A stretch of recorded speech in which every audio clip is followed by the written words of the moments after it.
On today's episode of The Hoop Show, has the premiership window closed for the Melbourne Demons after another straight sets exit? Should Brisbane be worried about the Carlton juggernaut heading up north? Does Port coach Ken Hinkley, is he under the gun again in 2024? We'll cross to Pommy in Oz and the Squinters and get their thoughts on the weekend's results. And have you heard the big sound? Направление? Какое направление? Какое направление будете играть?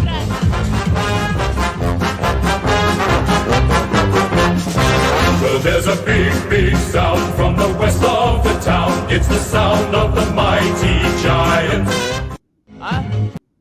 Enough of that. Welcome, everyone. Welcome back to the channel. I'm your host, Ben Reeve, and I'm joined in the virtual studio tonight by the man, the myth, the legend himself, Mr. Paul James. Welcome, Paul. Long may the Giants' reign continue. Long, mate. You're on the Giants bandwagon, clearly. I can tell that you're all about the Giants, the orange team, until the end of the season. All about the orange team. They've got an energy about them that is like exciting to watch, and then the memes are glorious. They are, aren't they? Most importantly, thank you to everyone who's joining us on the show tonight. If you're jumping in late, that's okay as well. But yes, thanks for making us part of your Sunday night. Now, here's how the show's going to go. We're going to review the weekend's finals to start off with. Then we'll look ahead into some of the prelim finals, the two prelim finals that are coming up. We'll touch on the Geelong North AFLW game. And in the last part of the show, I think we've got one question that's come through the mailbag. So we'll finish off with the mailbag question there as well. So with all that out of the way, the weekend's results, we had Carlton. Can you believe it? Carlton have got over Melbourne. I know who could believe it. Paul James, you picked this, Paul, didn't you? The straight sets for both teams. Giants gone as well. Giants won as well by 23 points. Mate, how'd you pick this? Two straight set just losses. Just know my football. He knows his stuff, nothing everyone. more to it than that, really. No. I mean, look, both teams look pretty vulnerable. So I think there was always a pretty decent chance that something like this could have emerged. And both their opponents in Carlton and GWS were in form and firing. So all the cards were stacked in such a way that this really could have happened. Yep. Could you? Here's the prelim final schedule. We've got Collingwood Giants on the Friday night, which I think we all thought that was going to happen. And then the Saturday night, Brisbane versus Carlton. Is there a possibility at all that we could see Giants versus Carlton in the grand final? Can you imagine if that happened? I mean, look, that one would be the shock. I feel like this week is now we're reaching a little bit for both teams to make their way through. I'd love to be wrong. Things have been really exciting, but I think for this grand state of Victoria, there's no bigger matchup than Carlton and Collingwood if that actually happens. All reports of just how the Carlton fans erupted multiple times, from the last ditch goal there to, of course, the final siren. There's MCG staff that talk about they've never heard that, they've never felt that through the ground before, and so to then have both of those teams matching up in the grand final, it would be something else. That said, very, very keen to see the Giants make their way through, and I mean just more of the big sound. That's what we're looking for. More of it. We might have to play that on as we finish the show. Absolutely. All right, mate. Take us through the first game, back all the way back to Friday night, Melbourne versus Carlton. Yeah, so final scores, 9-17-71 to 11-7-73. Bad kicking is bad football.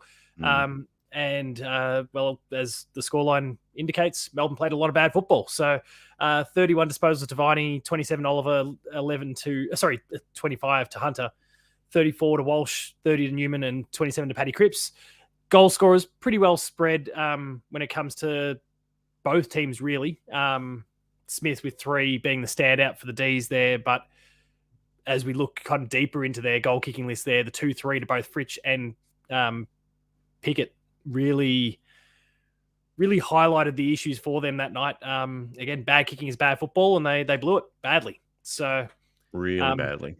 Really badly. So, I mean, from there, we've kind of touched on already the amount of noise that we heard coming from the MCG, and we were obviously consuming it purely through the TV set. I can't even imagine what it was like for Pommy and the like that might have been there at the ground where the whole place was shaking from all reports. I mean, we've had a few little mini earthquakes lately, but I feel like there might have been another one on during the game the other night from everything I've heard. So pretty incredible. I think Pommy was on the live chat, and I think the live chat might have been shaking. It was that loud. Everything was shaking. It was pretty intense. And obviously, just the way the game ended itself. I mean, if we separate the teams and we separate the who was involved, the theatre of the whole thing was impressive. From the inability for Melbourne to get the job done, really having dominated the final quarter in terms of forward half possession, and yet you just knew at some point that Carlton were going to get it out and they were going to go end to end and finish it. And I started to doubt that then when we got to about a minute to go. I started to think, okay, probably not quite going to happen in the end, thanks to these circumstances. But of course, a pretty wayward Viney kick straight down the throat of Wiedering, and off we went. He's going to have nightmares about that one. But anyway. Look, he's never been much when it comes to disposal anyway, but certainly highlighted the point supremely at that moment. Straight sets for the Ds. I mean, I did pick it last week, and I'll render my verdict on the upcoming games later. But just everything is so impressive about what the Blues are doing, and the crowd, the supporter base too. It's just been unreal. It's something that we as Cats fans just envy, the kind of supporter base that a Carlton or a Collingwood has. Ours is growing. Ours is fantastic. We love them, but the scale, the size, and the intensity is just something else from some of those big clubs. And now, Paul, they really showed it at the end there. I want to get your thoughts on this. I'm feeling bad for Max Gawn, and I thought about sending him a gift. I just want to know how you think he might respond to this. I went to the Framers today. I put this together for him, so I've just got to contact the club and get his address. But do you think he'll appreciate this, or not so much? About as much as the Sava when he spoiled the ball through. The stakes weren't quite so high, but the hand of God. God. Look, he had a rough end of the season. That really put a bow on it. So what was he doing? To be fair, I don't think anyone expected Oliver to go that distance. So no, he was probably figuring he might have to bring it down to a small in front, but turned out Clary cleared it mostly. He did, and we did see a photo for those that are watching. We had a couple of photo slideshow just before, but we did see a photo of Tom De Koning. And tell you what, Robbie Williams is a big fan of Tom De Koning at the moment, isn't he? Wow. Is it like this every year? Because I am so in. My God. De Koning's in the air. Everywhere I look around. De Koning's everywhere. Leaving bodies on the ground. Very good. Yeah. So, yes, we're not going to allow him to talk about we're not going to allow him to talk about his brother. You can stick it right up his... for that. I reckon Tom's actually had a better year this year, funnily enough. It kind of helped. Sam couldn't get on the field. No, it wasn't really helped too much. Mate, it's probably a good segue to bring in our next guest, and we can't bring him in until we've played a little bit of music. So let's get it going. Most recurring guest at this point. Yeah, it seems that way, doesn't it? If we get the volume up a bit. Oh, there we go. Here he is. Introducing Pom. Welcome back, Pom. Oh, it's good to be back. Thank you very much. You can jump ship at any point. How beautiful is it? That is the best theme music in world sport. Well, we like the Giants song, but I want to hear that on grand final day. No, I think it's going to be interesting to see who everyone goes for. If you guys and I think we all want the Collingwood game, the Collingwood Carlton game, but I would if I can't get that, I want the Giants Carlton game. I think that's the one for me. Yeah. Well, no one cares about Brisbane, do they? No. I mean, like, if you ask me to name a Brisbane footballer, I'd say Jonathan Thurston. I think he played for the Cowboys.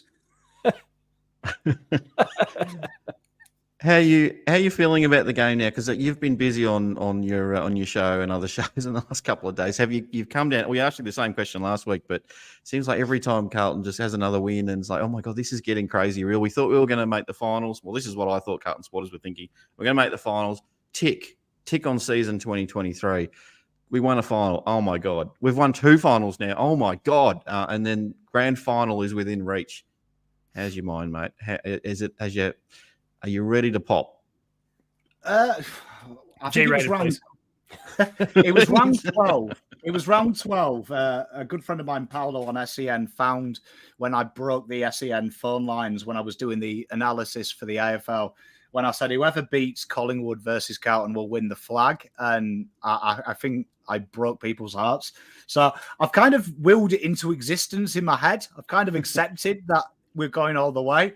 It is mental, though. Like you said, that it was rocking at the ground and in the watch along. I've got to say, that's probably the most intense thing I've seen on the internet, us watching Carlton without Sasha Gray being involved. It was proper intense. Don't Google that if you're a minor. Maybe not. Well, again, we'll stick to G-rated for now. But I love tuning into the live show, mate. It's I don't know if you're intentionally being funny, but you absolutely crack me up. I'm putting you down to the funniest bloke on YouTube, and if you are doing it intentionally, well done. But if not, well done anyway. It's absolutely fantastic. Let's have a look ahead next week, Pom. You're heading up north. There's going to be a lot of Carlton people getting on the plane, the train, driving the car. It's going to be a big one. An absolute. I'm feeling like Carlton are going to get the job done, even though Brisbane haven't lost all you. How are you feeling about it? I mean, it's technically a home game for us. We saw during the COVID year, Carlton is probably its second biggest fan base outside of Victoria is Queensland. We have 1,000 of expats up there, and I've already seen Brisbane put a post up, don't give your tickets to Carlton fans. So Brisbane know that there's going to be no one there but blue baggers. What are you talking about? Like the other game this weekend, all of the Gold Coast fans, all 10 of them, are going to give their tickets over to the visiting Carlton supporters. Like they're going to take over. Yeah, it's a shame. Right. It's a shame Gold Coast don't have the fan base that Adelaide do, and we could put a call up for them to come and help us. But I mean, I love the narrative. The narrative last week was sides that finish outside the four never win the semi-final. And Melbourne were the Premiership elect. They were too experienced. The week before, it was Horses too experienced, Carlton are too wet behind the ears.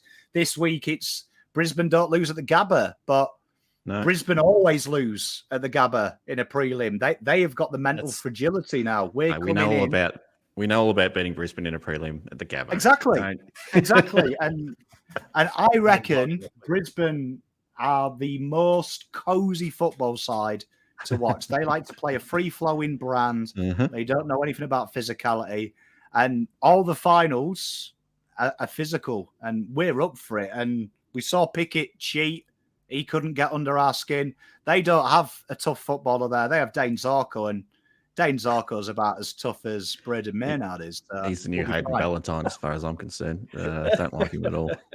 I can't stand to squeeze a Maynard dig in there too. I can't stand Zarko. At least Maynard's got some redeemable qualities. Zarko's got nothing. I have to ask you, you haven't had a great record against Brisbane in recent times. I think you've one win in the last 8 attempts. What's going to be different? I mean, it's a different Carlton team, clearly. And I think everyone, all the neutrals out there, me and Paul, we all agree. Carlton's doing something, and this could be year 1 of 10 or something like that. They're going to be a force for years to come. They're going to have to, hopefully they'll find something for your boys at least anyway, for your fans. Yeah, I said it the other week. There's a Hawthorn vibe about Carlton. And I really feel that we are destined to steal one a bit earlier than planned. If you remember Hawthorn's first one, bit like our run home, everyone said, oh, this is good, but this is a bit too early. I feel like as we've grown, like that great Hawthorn side, and it's a big stretch, I do think there is that ethos where they're starting to build the confidence, where they're starting to become immortal.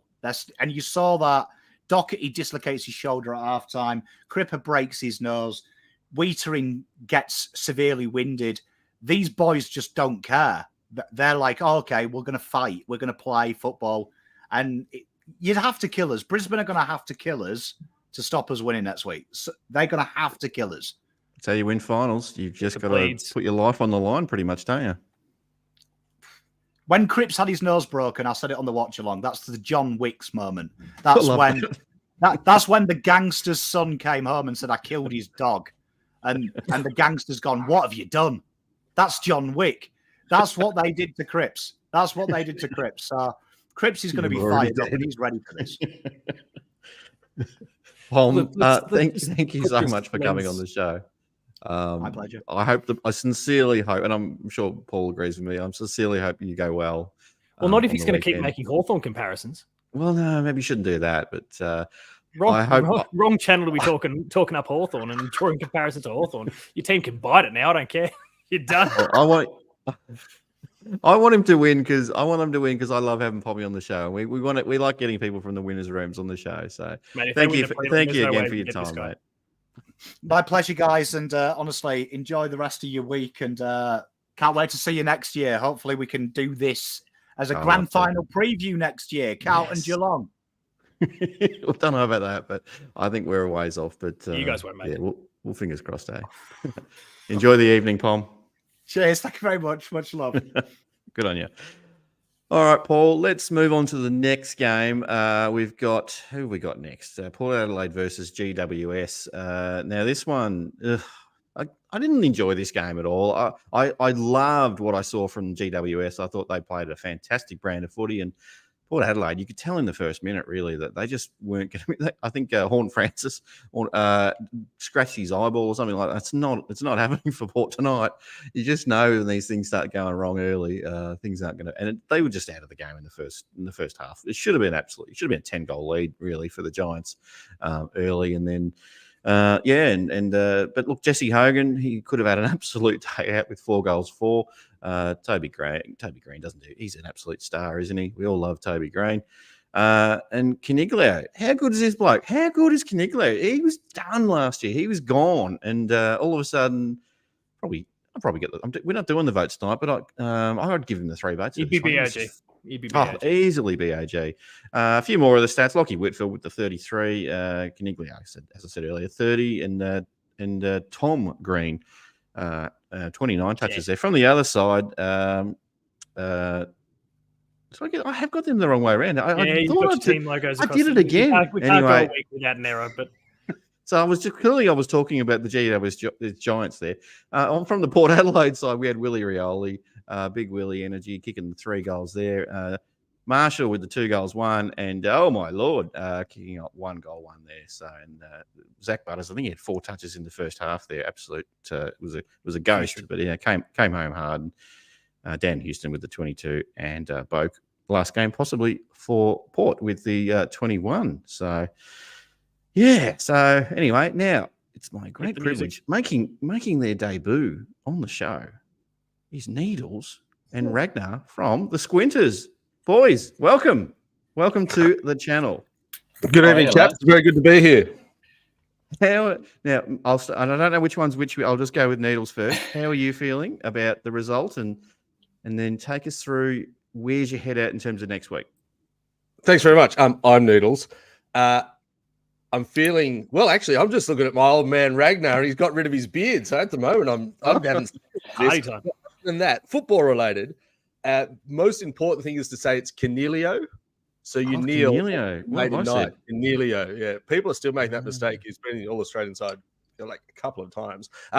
Pretty good. Like if you saw the stats down there, Lockie Whitfield had 33 touches, and if he's he's having his touches and going straight ahead and slicing and dicing with his foot. If he's got 33 touches, then we're going really, really well. I went and saw the St Kilda game.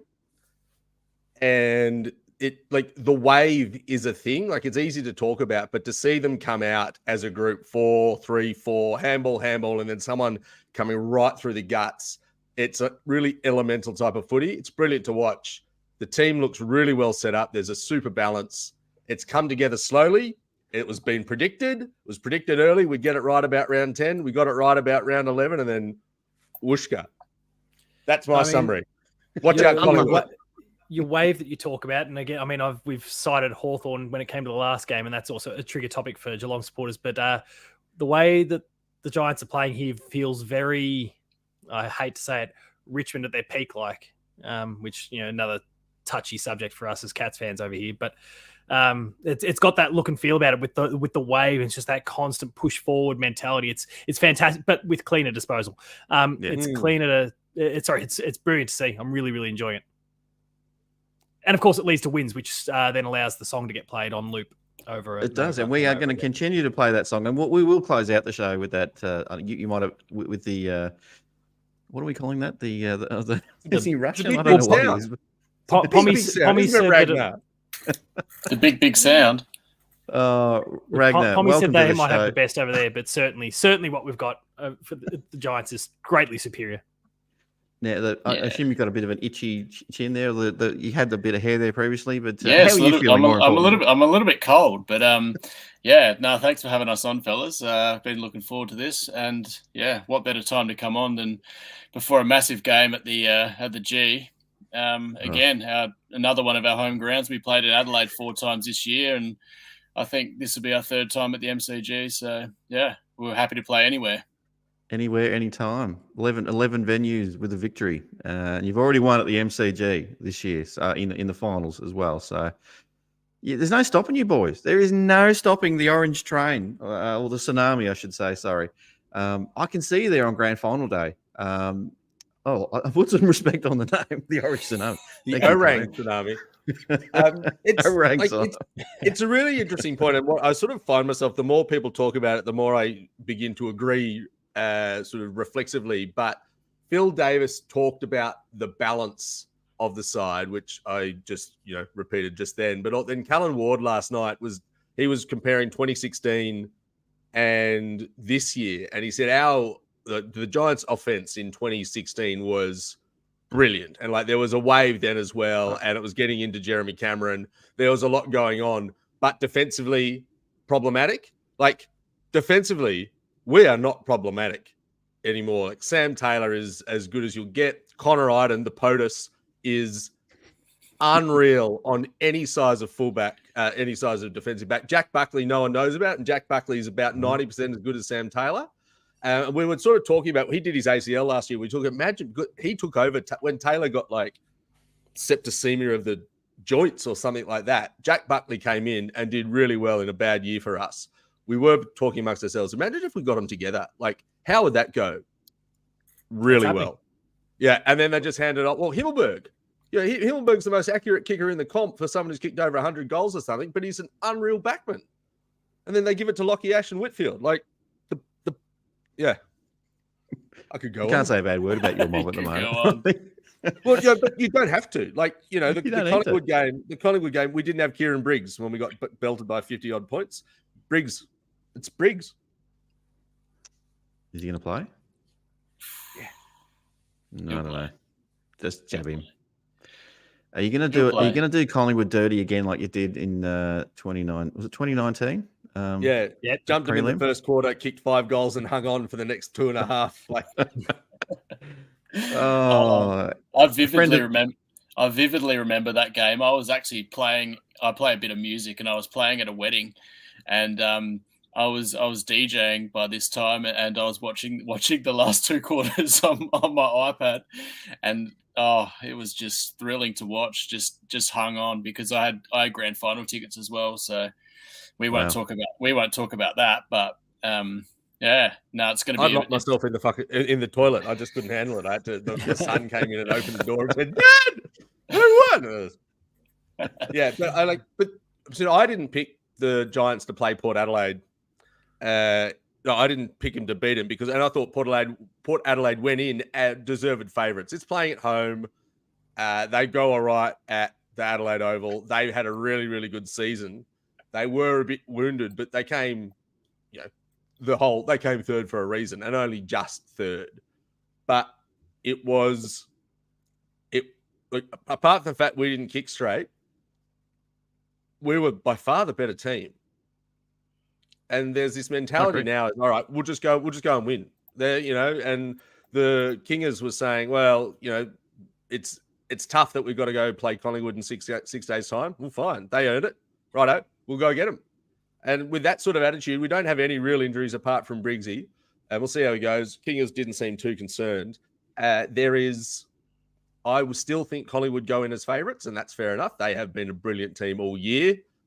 but the way that we are getting it out of the middle with a contested ball, which is probably it's the only wood that Collingwood don't have, is unreal, to say nothing of the turnover stuff. I think we go in versus 18, 22 players, 25 players and 96,000. Tails up. Rags? Agree? Yeah, Am I too hard? No, I'm just looking through the stats, and it's interesting. I've got the two teams up and like the averages for the season, and I mean we average more possessions. We average more inside 50s. Collingwood are more efficient when they go forward, which for some reason it's a little bit baffling, but I think it's their system. They obviously average more free kicks than us because Toby never gets a free kick. Or gets paid a mark, apparently. Clearances are exactly the same. We both average 36.6 clearances. Centre clearances, stoppages, all about the same. But where I see the Giants do have our strength over Collingwood is contested possessions. So we average almost 10 more contested possessions per game. And if you look at the game on the weekend against Port Adelaide, and all the talk during the week was Port Adelaide's midfield, Rosie, Butters, Torn Francis, Wines, etc. We absolutely tore them to pieces. And when Cogs is in that sort of form, 30 possessions and 2 goals, so he had 13 contested possessions. Ward had 11. Tom Green, Canberra's best footballer since tore James it up. By the way, Kelly and Kieran Briggs, Collingwood's going to have their hands full, but it's just similar game styles. I think it's going to be a very exciting game. And like I said on our podcast last week, it's so nice to be able to watch a game for the Giants and know that we're always in the game. We're going to fight it out right to the end. Fantastic. It's a fantastic club. It's a great team this year. They should be. I don't think they're done yet. Whether they get in the grand final, but I think they're going to give it a red hot crack.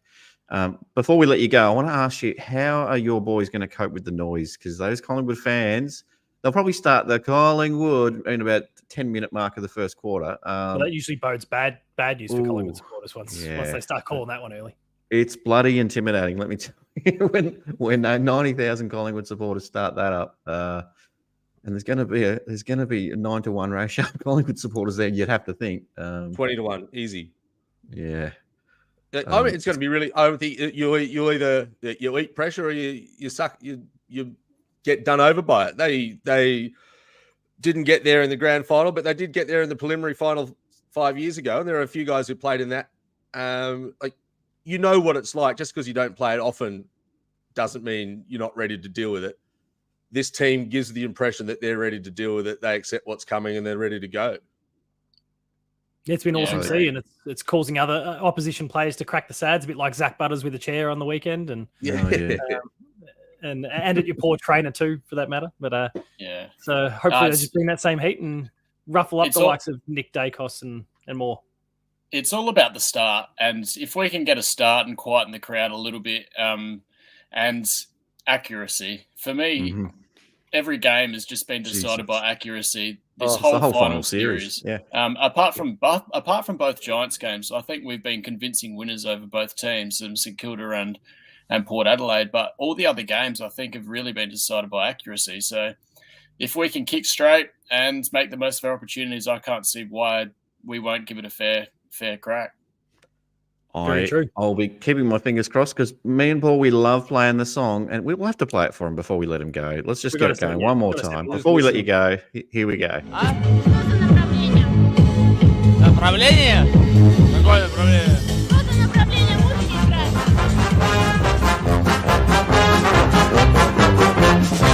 Well, there's a big, big sound from the west of the town. It's the sound of the mighty Giants. There we go. So good. Thanks, boys. It's the Thank you song. so much. Thank you for coming on the show.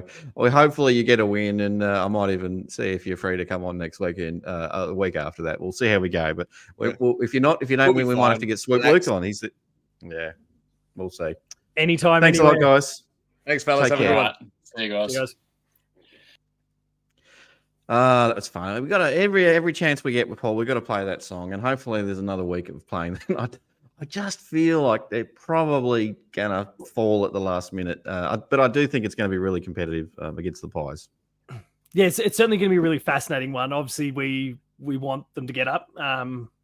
But as the boys just discussed, like it's, the Pies have earned this position that they're in. They've earned the home game. They've got the crowd. There's a lot of things in their favour. And we just got to hope that the Giants can overcome all of it. They just seem to be taking all before them at the moment. And hopefully that continues for another 2 weeks. We'll go 2 weeks. Roughly, so, yeah. I mean, I'm riding that bandwagon right into the grand final at this point. So hopefully it doesn't crash early. Let's hope so. Let's hope not. All right, with that out of the way, let's get on to some AFLW now. Mate, it's not the result we wanted for the Catters. We are alive. I love that we're still alive in some form. The Cats, unfortunately, after a really strong start, went down to North Melbourne, 3 goals 4-22 to 4 goals 7-31. It was we were flying, especially Michaela Bowen early doors, 2 goals. Little pocket rocket she is, and Georgie Brisparkas was killing it too. In the disposals, Georgie, 26 touches, Nina Morrison with the 22, and Gunjaka with the 19 as well. But yeah, it was all about North really after that first half. Eddie with the 3 goals, 1 there. Randall with the 1 goal, 1, and Jennifer Garner. Garner with the 1 with the 1 goal, 1. And the 32, and King with the 25, and Riddell with the 22. They were really, North was fantastic in the second half. You had the feeling that it was the old game of 2 halves. Yeah, pretty much, wasn't it? It was. We looked fantastic, and everything was just flowing for us. And the Port fans, the Port fans came en masse too to Cardinia Park, but they were so salty, and I was letting them know all about it as well. And then we moved because a couple of them were annoying us too much, and then I was glad we did because the second half wasn't great. You want to hear it? No, I tell you what, goodness me, it wasn't ideal. Hello, Brandon. How you going, mate? Thank you for joining us on the show. But yeah, it was unfortunately the second half didn't go the way we wanted. I did notice, and I didn't see it in the match report, but Meg McDonald did limp off in that last quarter there, and I thought, it doesn't look great, and don't think she came back on. So when we really needed a goal there, or at least to sort of open things up, and she was one of our better players all night. She was probably close to. Well, leads by example as the captain, of course. Yeah. So she was the great. Last 7 minutes of the game off. Yeah. She wasn't the best on ground. We did the poll as we always do for the Roll of Honour, and this week it went to Georgie Brisparkas again. 2 weeks out of 3. She's got to be up there. I don't know do they call it the Brownlow? They don't call it the Brownlow clearly, but I'm not sure what they're calling it. Maybe they haven't settled on a name for the medal yet for the best and fairest. No, they haven't yet. I can't remember the exact name, but no, it's just the best and fairest at the moment. It's got to be the Erin Phillips medal or something like that in a few years' time, maybe when she hangs up the boots, something like that. But yeah, it was a bit of it was a frustrating one because I thought, here we go. I went on a limb, Paul, and this absolutely wrecked my footy tipping. But I went out on a limb and I said the Cats are going to win by 40. And you said that last week, and I laughed at you. Yeah, it was looking great at halftime. Here we go, 3 goals up. We just got to double that now, and don't you worry. I would have been all over it on the social, letting everyone know about it. But it wasn't meant to be. Plenty to learn from, though. I think they still showed. Yeah. I mean, the second half was poor, but I think they showed that they are up to it with the best teams. It's just the arresting momentum thing. I think the Cats girls haven't necessarily been in a position where they could be, arguably the best team on the field consistently. And so what do you do when all of a sudden an opposition comes back at you? They're the team that for years since they've been brought into the comp has had to chase or has kind of been a weaker team, whatever the case happened to be. And the last couple of seasons we're starting to push up there and be really competitive. And I'd probably argue, despite the loss on the weekend, we are right up there, up to our eyeballs. And so what happens when you're kind of leading comprehensively and then the opposition comes at you? And that's they're lessons that they're going to learn for sure, because they've not really had to deal with that too much yet. No, and look, North, we all knew North was a great team. North are great. They had a percentage of 500 and something before coming into this one. I still felt like we were going to get the win because, it's 2 games. It was at that point it was 2 games in, and I thought, well, especially the way we started, I thought, here we go. They can't even get on the board. They didn't kick a goal until the second half. But yeah, they just proved they were too good. They just made the changes necessary and they got the job done. But that's okay. Look, we move on to round 4. Now we're off to Alberton Oval in South Australia to take on Port Adelaide. Take on the Power, and I think we'll be okay. The Power did get a win this afternoon, their first win of the season, but I think Geelong goes into this one as favourites. We've never actually played each other before, funnily enough, so this will be the first time. I think Port was just came into the comp last year, from memory, one of the last teams to come in. So, and they finished 17th last season, so you'd imagine they'd be slightly better this year, but I'm not, just off the back of one win, I'm not rating them too highly. I think they might have lost to the Saints. Another one that wrecked my tips. Everyone's wrecking my tips. I was flying at one stage, and now I'm mid-table in the national comp. But anyway, what are you going to do? It's frustrating. Now, I did have a mailbag question lined up, but I haven't uploaded the graphic, which is really stupid. So let me see if I can find it. So just we'll just put the song on again and get a bit more dancing going for the Giants, and that'll buy all the time that we need, right? Yeah. Yeah, look, I mean, I'll keep rambling about the girls though. In the meantime, yeah, you'd like to think that they'll get the job done on the weekend. Port are absolutely getting there. It was a good win that they had on the weekend, but they are still a little bit off the pace in terms of their development. They do obviously have a certain gun on their team there. In Erin, of course, having jumped ship. She's amazing. And so with her on the team, you can't rule anything out, but you would like to think that the job gets done. Interesting to see Rach Danders in the comments there. Wiley Buzzer at the VFL yesterday. Yeah, he was great. Well, his name was great. His name was great. I did like the guy, but unfortunately, I think he went to Port for a little bit too, didn't he? And then might have been it, but no, sorry, did he go to Brisbane? I thought he went to Port Adelaide. Maybe it was. Anyway, I don't know. Yeah. I don't think I'm going to be able to get Brandon's question. Who do we go for in the finals? The Giants.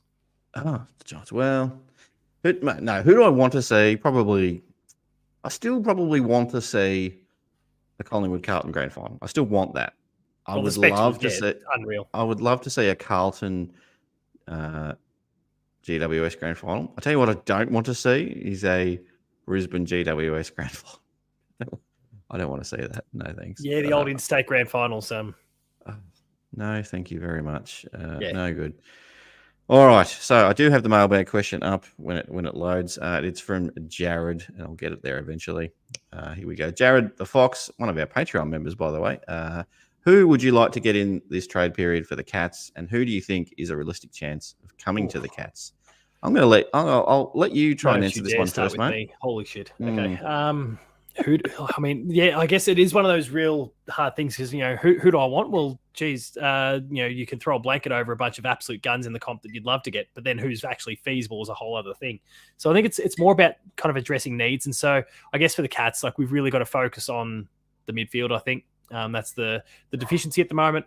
So players that fit that bill. I mean, let's just grab Tom Green. Why not? Let's go get Tom Green from GWS. He might be playing in a grand final next week, but he'll be good to move. No worries. Well, I want Ollie Lord. It's not going to happen, but I'd love to have a bit of Ollie Lord action in the Radagalia trade. Thank you very much. I was pretty keen on Grundy, but it doesn't sound like he's even giving Geelong a thought. Now. Yeah, it's pretty much all happening. So it feels like the Geelong, the destination club tag that we had, I don't think that's happening this year. I think we might have a year where we just we touched on it. I can't remember if we actually touched on it during the show or maybe afterwards last week. But I mean, the Cats have got to start being mindful of what's to come in the next couple of years. And we obviously hear for Carlton, for example, the Camporeale twins are pretty close, and they'll be looking to stack the deck with picks and points to be right to go for next year. And the Cats have got to start thinking about the same things because we're going to start seeing the kids from Cam Mooney, Dasha Milburn, all of them. I mean, it was so heavily documented back in the day that they were all just having boys for a long stretch of time there. You're like, okay, well, if they inherit even an ounce of their parents' footy skills, then that's going to bode pretty well for the Cats going forward. And I mean, these boys are going to start making their way through pretty soon. So who knows? Some of them, obviously, I mean, with the thankfully the way that the AFLW comps built up in recent years too. Some of their girls, though admittedly there's not too many. I think the ratio was very much they were just churning out boys, all the players for a while there. But some of the girls that have come along too. Fantastic chance to potentially crack it in the AFLW too. It'd be awesome to see. But yeah, we've got to start bankrolling points for that. So friend of the channel, Kate Darby. We've got to get. I think she's got a little one, so a little girl. So bring on board. Come on, let's go. What is let's the get her in the hoops. mother, son number of games played exactly. to qualify? A few other mums in the team as well. But let's all get them ready to go. Let's build that academy and mother daughters. Actually, out of interest, and for anyone in the chat who's watching and knows an answer to this, we've obviously long had the father son. Is father daughter a thing? Like, can someone's daughter get drafted in the AFLW because their dad played for Geelong? Like, is that a thing? I've got no idea at this point. So if anyone's watching and knows that answer, please clarify for me. It'd be It's really hard to get information about AFLW full stop. Like I was on AFL Tables the other day. It's a website which you get all the stats. I'm like, okay, so where's the AFLW section? Doesn't exist. I'm like, come on, I want to do some research on some AFLW games and for the tipping and for the show and all that. But it's unfortunately it doesn't exist at the moment. So what can you do? Mate, Jared, thanks for that. One of our loyal, for a long time now, actually, Patreon supporters. And if you want to join us on Patreon, if you want to support the channel, I think we've got the link in the show notes as well. So thank you. And look, mate, I think that'll do for another Sunday night on the show. A big thank you to you, Paul. Fantastic as always. Another stellar performance from yourself. And finally, a sincere thank you to everyone who's watched tonight and joined us on the chat and commented and all that and engaged with us. Thank you very much. If you're feeling generous, hit that like button. If you want to share the video with your friends, that'd be great as well. And if you haven't already, please hit that subscriber button because we are getting close, Paul, to 1,000.